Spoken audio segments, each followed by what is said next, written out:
In 2014, in New York City, a Lincoln with glowing red taillights blurred through the streets before pulling over. A man struggled to carry a suitcase full of cash up to the second floor. Seeing this, money laundering expert Jack, sitting in the room, immediately knew a lucrative deal had arrived. The process was highly professional. First, he exchanged all the cash for gold bars, then took the gold to a jewelry shop to sell it off. Just like that, dirty money was conjured into clean checks. Meanwhile, his partner Tyler was waiting in a car across the street. Seeing everything go smoothly, Tyler couldn't hide his smugness. As best friends, Tyler naturally wanted Jack to be highly valued, so he introduced him to his own uncle, the gang leader Big Al. At that time, Big Al had just connected with a congressman and was working hard to bleach his reputation to enter high society. The old man gave the two a major task. For the next few days, they had to wash $2 million in dirty money daily. 10 days later, they would use that $20 million to buy out a skyscraper. If successful, they would split a $2 million fee. Jack agreed immediately without a second thought. On the other hand, Tyler, standing nearby, seemed a bit distracted and dismissive. This infuriated Big Al. He growled a warning that this was a pivotal moment and absolutely no mistakes could be made. However, right after Jack and Tyler received the money, Big Al got a call from the congressman. He warned that the nest was under heavy surveillance and ordered all operations to stop immediately. Big Al didn't dare take the risk and rushed to tell Tyler to cancel the mission. Hearing this, Tyler couldn't sit still. He felt like a delicious prey was about to be snatched away. The more he thought about it, the more unwilling he became. He realized he still had $2 million in cash in his hands. Remembering a shipment of contraband being offered at half the market price, Tyler came up with the idea to use this money to hoard the goods and then flip them for a massive profit. He calculated that as long as he returned the full $20 million tomorrow, Big Al would never know. However, Jack flatly refused as soon as he heard it. He emphasized that it was too risky. One wrong move, and they would both be dead. But Tyler wouldn't give up.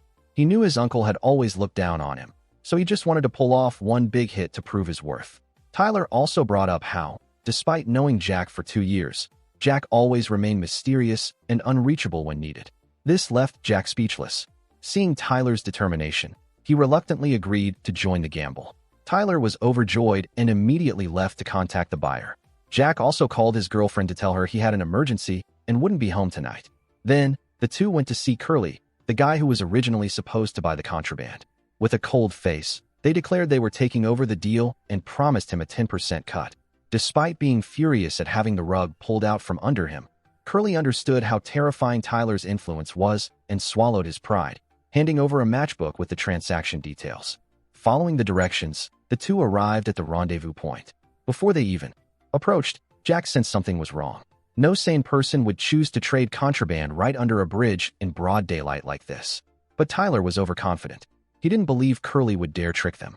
The two stepped out of the car to face the dealer named Rick. The opponent didn't waste words. He ordered his henchmen to bring out 2 large bags of contraband and check the quality with Tyler. Once it was confirmed there were no issues, Tyler slowly took $2 million in cash out of the trunk. However, just as Rick was busy counting the money, 2 cars suddenly charged from ahead. Then, several cops with guns drawn appeared. They signaled Rick to grab a bag of contraband and disappear quickly. Jack immediately realized this was a spectacular setup. He quickly pulled Tyler behind cover and loudly questioned the cops. If this was a real arrest, why were there no sirens or backup?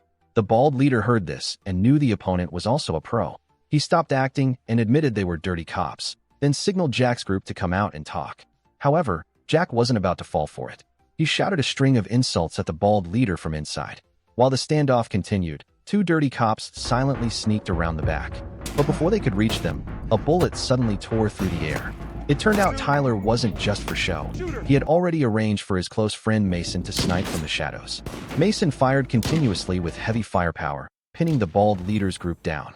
Jack seized the golden moment, rushed out with Tyler to grab the money and the contraband, hopped in the car, and fled for their lives. Later, they met up with Mason and moved everything into his car. But the bald leader certainly wasn't going to let them off easily. He drove the police car in a frantic pursuit. In the chaos, Tyler contacted Curly, roaring a warning that he better show up at the nightclub tonight to explain everything. As for Jack, because he was so panicked, he crashed into a small alley. Suddenly, another car appeared in front. Jack couldn't dodge and crashed through a fence, sending the car into a free fall. A moment later, Tyler woke up with his head bleeding profusely. Seeing the bald group about to catch up, He ignored the pain and used all his strength to pull Jack out of the car and helped him escape. Luckily, Mason arrived just in time to pick them both up. Having lost the contraband, the bald leader had no choice but to find the evidence locker manager. They were birds of a feather, frequently stealing seized contraband to sell outside at a low price. They would then jump out during the transaction to rob the buyers and return the goods to the locker, earning huge sums of extra money without effort. But unexpectedly, they failed this time. The manager turned pale after hearing the news. He hissed a warning to the bald leader that if the goods weren't returned by next Monday, they were all finished. In another development, Jack's condition wasn't much better. His head was spinning, and he was drifting in and out of consciousness.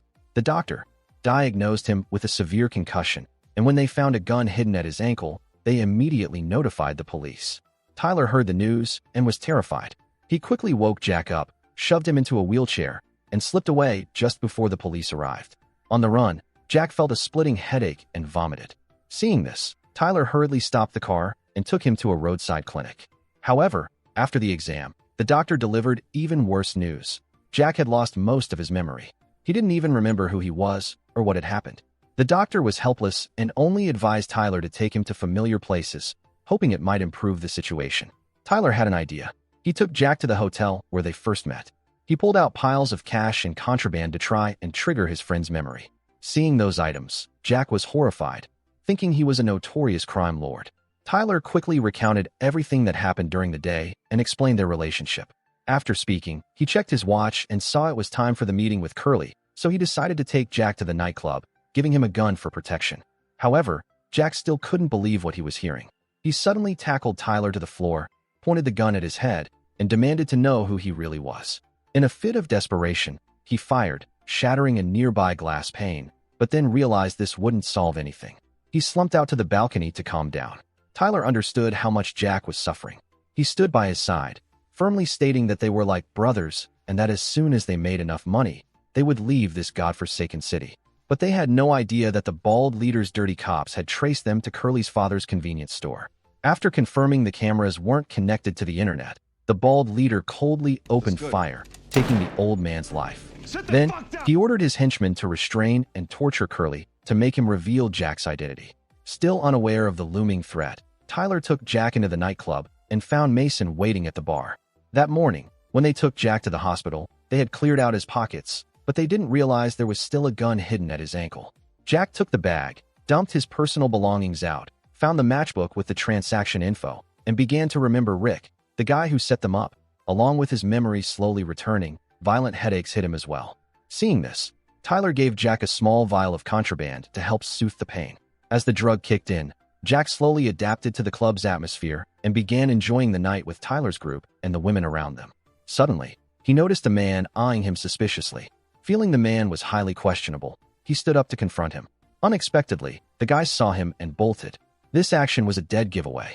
Jack chased him into the bathroom, kicked the door open, and saw the guy holding a gun.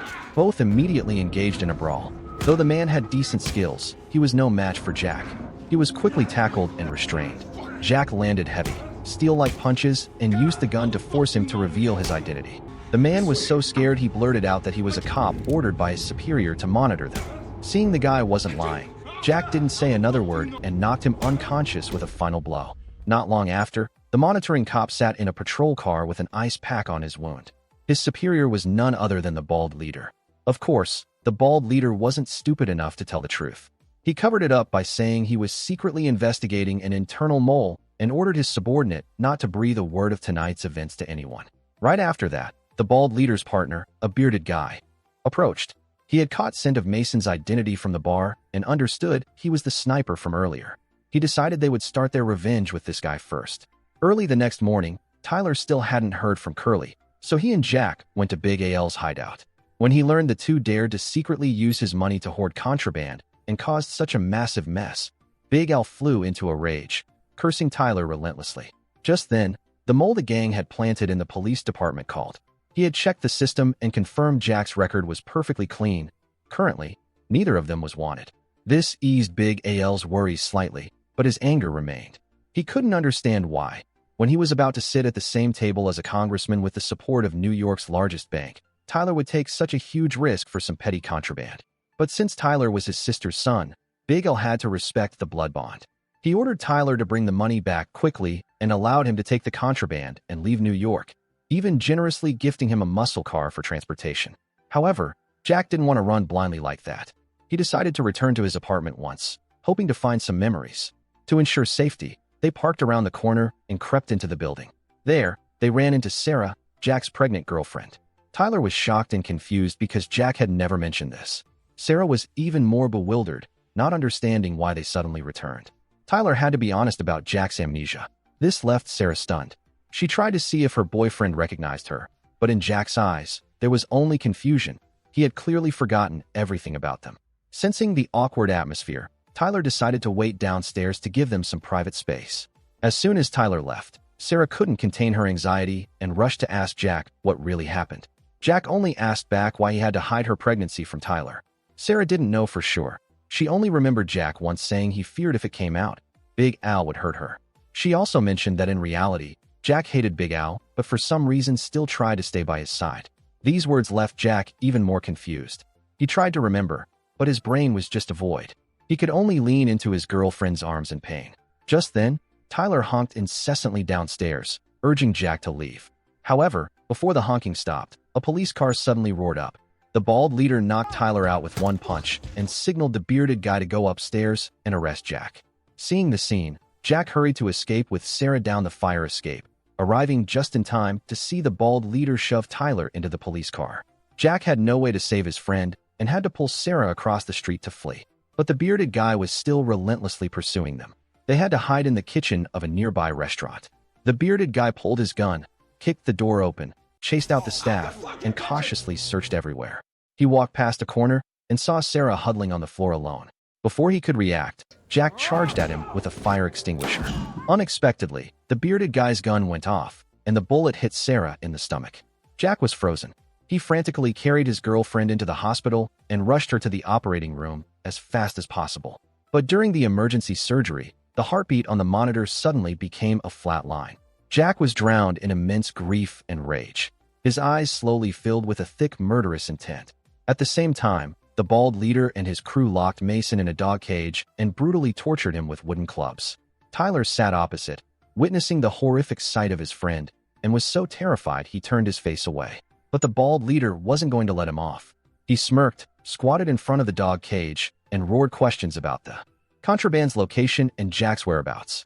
In another scene, Jack, radiating murderous intent, stormed into Big Al's hideout. He single-handedly took down a man trying to stop him, but was then held at gunpoint from behind by an old man. Jack didn't resist. He obediently dropped his weapon and was brought before Big Al. He informed him that Tyler had been taken by dirty cops. Big Al was startled and horrified, but didn't panic too much. He believed that with his status, Tyler's life wouldn't be threatened. He demanded Jack bring the money and contraband to trade for Tyler. But Jack clearly didn't want to do that. He declared he could have just taken the stuff and run. But he came to Big Al to get revenge for Sarah and their child. These words made Big Al laugh in anger. He thought Jack was seeking death by going against dirty cops. But Jack remained neither arrogant nor cowardly. He said the bald leader had dragged Tyler across the neighborhood like a dead dog, clearly having no respect for Big Al. So, it was very likely that after getting the goods, they would kill Tyler too.